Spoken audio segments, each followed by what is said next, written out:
আমি আপনাদের সাথে শেয়ার করছি পেপার পিঠা রেসিপি। তাহলে চলুন রেসিপির ভিডিওটা শুরু করা যাক। প্রথমে আমি গোবিন্দভোগ চাল এক বাটি নিয়েছি, নিয়ে 4-5 বার ভালো করে ধুয়ে নিয়েছি। এখানে আমি একটা মিক্সচার বাটি নিয়েছি, বাটির মধ্যে গোবিন্দভোগ চালগুলো নিয়ে নিচ্ছি।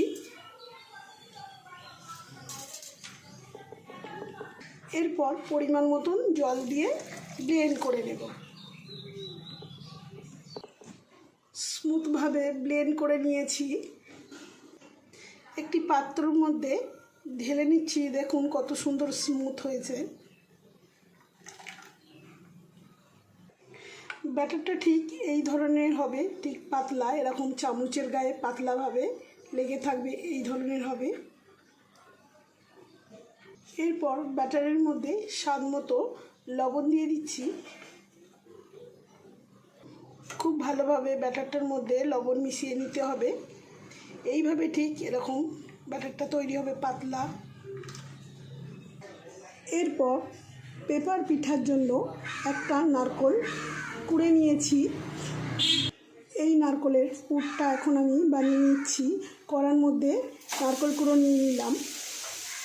নারকেল কুড়োর মধ্যে দিয়ে দিচ্ছি গোটা গরম মশলা,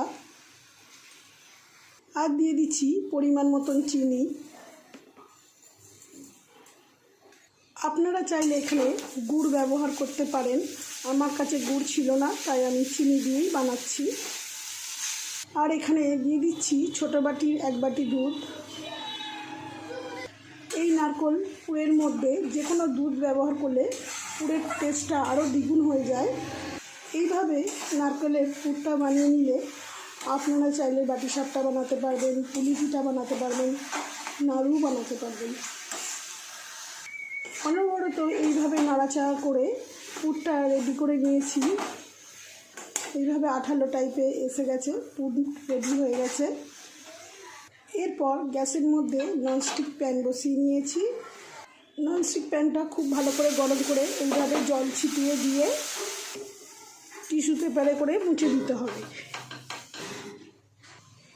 এইভাবে ব্রাশে করে ব্যাটার নিয়ে এই পিঠেটা একদম তেল ছাড়া বানাবো। তেল ছাড়া পিঠে স্বাস্থ্যের পক্ষে খুবই ভালো। গ্যাসের ফ্লেমটা লোতে রেখে তৈরি করে নিতে হবে পেপার পিঠেটা। চারিদিকটা এইভাবে ফোল্ড করে দিতে হবে সুন্দর করে। এইভাবে চারদিকটা ফোল্ড করে দিলাম। পেপার পিঠাটা এখন রেডি হয়ে গেছে, আমি তুলে নিচ্ছি প্লেটের মধ্যে। একই প্রসেসে এইভাবে বানিয়ে নেব।